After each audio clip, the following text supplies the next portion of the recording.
sehat dan selalu semangat. Alhamdulillah hari ini kita diberikan kesempatan untuk masih dapat belajar, berbagi ilmu, berbagi pengetahuan di tengah-tengah adanya virus corona yang kebetulan sudah merebak di mana-mana. Tetap tinggal di rumah, gunakan masker apabila memang ada kepentingan harus keluar, hand sanitizer, dan memastikan untuk selalu jaga jarak.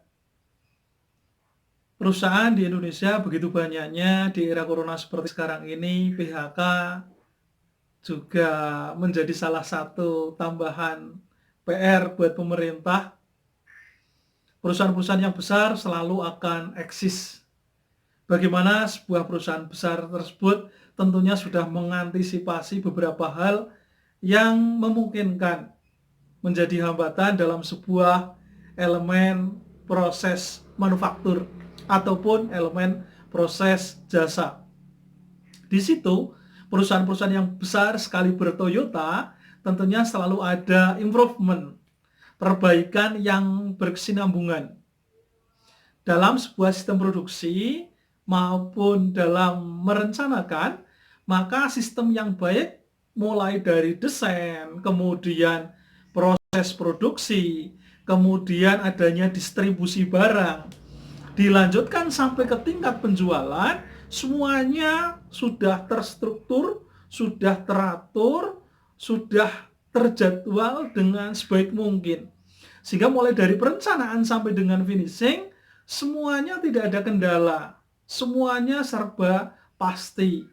Mengapa hal tersebut harus dilakukan untuk perusahaan-perusahaan khususnya perusahaan manufaktur? Maka sistemnya dirubah, diatur agar kita dapat memetik hasilnya.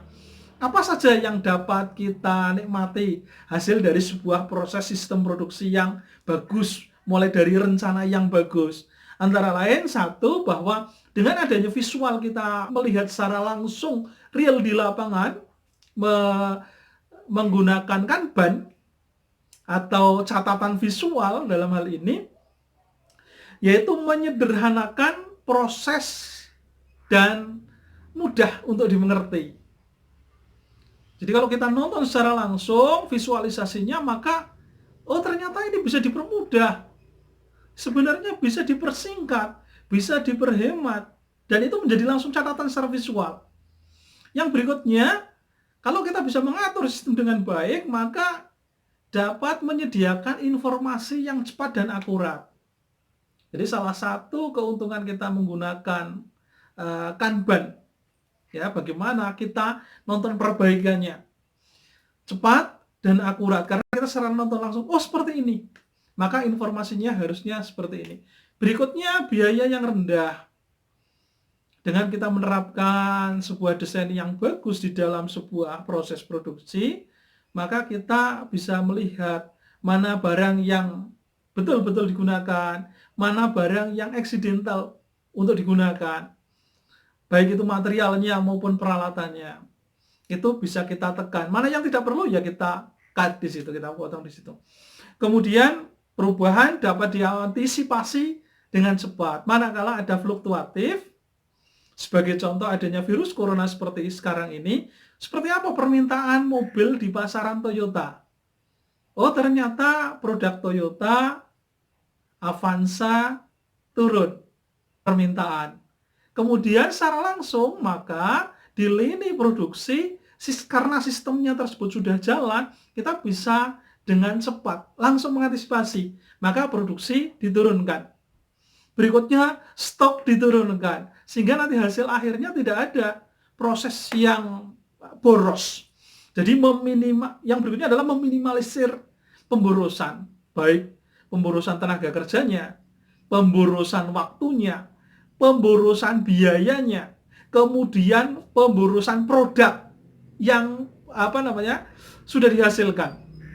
Kemudian menjaga kendali stok. Kalau sistem ini bagus, mulai dari desain produksi, distribusi sampai dengan penjualan berjalan dengan baik, maka di bagian produksi perencanaannya sudah bagus, maka produk ini bisa dikendalikan, bagaimana material ini masuk, bahan baku ini masuk, ini sudah sesuai dengan proses yang harusnya dilakukan. Tidak ada istilah kita mengerjakan sebuah proses, tetapi bahan bakunya tidak pernah kita ukur. Berapa sih kapasitas mesin yang kita punyai, dan berapa produk yang harusnya masuk ke dalam mesin tersebut. Yang berikutnya adalah bagaimana kita mendelegasikan tanggung jawab sesuai dengan line produksi. Garisnya sudah sesuai, operator A, maka dia mampu di bagian pengecoran. Maka tupoksi pengecoran betul-betul bisa diawasi.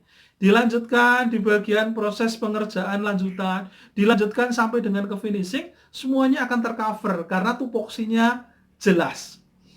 Apa yang harus kita lakukan agar sebuah sistem produksi ini berjalan dengan bagus?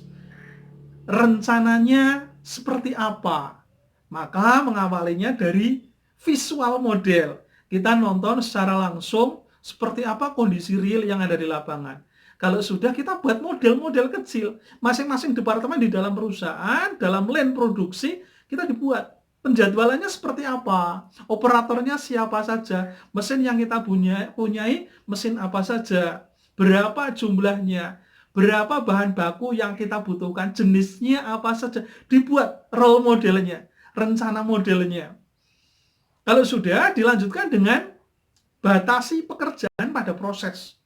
Banyak teman-teman operator yang berada di bawah atau supervisor itu justru mengerjakan pekerjaan yang tidak sesuai dengan tupoksinya, tugas pokok dan fungsinya. Kalau mereka, para pekerja, sudah mengerjakan pekerjaan yang lain, tentunya targetnya akan keluar dari produktivitas karena tidak sesuai tentunya. Sehingga setelah visual role modelnya tadi dibuat, dilanjutkan dengan batasi pekerjaan hanya dalam proses. Yang berikutnya adalah fokus pada arus. Bagaimana arus mulai dari stok gudang yang berada di produk-produk yang berada di dalam gudang sebagai bahan baku, ini harus difokus, harus fokus, diamati. Seperti apa?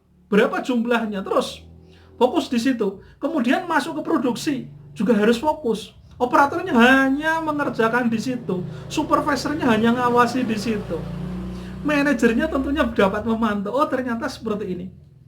Yang berikutnya adalah kalau semua proses ini sudah jalan, adanya perbaikan yang berkesinambungan. Mulai dari model, oh modelnya kurang seperti ini, diperbaiki, diterapkan, diperbaiki, diterapkan. Tentu kalau ini semuanya sudah berjalan, melewati Kanban, perbaikan yang berkesinambungan, ini sistem oke, rencananya bagus, produksinya bagus, pengendalian produknya dapat bagus, perusahaan tentu bisa optimal. Manakala perusahaan sudah optimal, efektif, dan efisien, produktivitas akan naik, target perusahaan akan tercapai. Demikian materi kita untuk sistem produksi dan perencanaan serta pengendalian produk. Produk industri digunakan mulai dari kita kecil sampai dengan besar seperti ini. Kemudian mulai dari kita bangun tidur sampai tidur kembali. Semuanya kita akan bersinggungan dengan produk-produk industri. Teman-teman yang belajar di jurusan teknik industri memungkinkan kita untuk selalu berimprovement, adanya uji coba untuk perbaikan, sehingga perusahaan ini akan bisa mendapatkan hasil yang bagus, yang sesuai dengan target, dan akan bisa bersaing dengan perusahaan-perusahaan yang lain. Endingnya perusahaan ini punya umur yang panjang, karena perusahaan tersebut sudah diukur efektivitas dan efisiensinya. Manakala perusahaan tersebut memungkinkan mendapatkan hambatan seperti sekarang ini, maka perusahaan tersebut tentunya sudah siap. Oh, kira-kira apa yang harus dilakukan oleh seorang pengambil keputusan, karena di lane produksi, mulai dari start, merencanakan, sampai dengan pengendalian produknya, sampai dengan produk tersebut purna siap untuk dijual, semuanya terkendali dengan baik. Saya akhiri. selalu jaga kesehatan, selalu stay di rumah, dan selalu berpikir positif. Karena itu yang akan meningkatkan imun kita untuk mempertahankan diri kita dari serangan virus corona yang sekarang sedang terbak di mana-mana. Terima kasih, saya akhiri, selalu semangat. Assalamualaikum warahmatullahi wabarakatuh.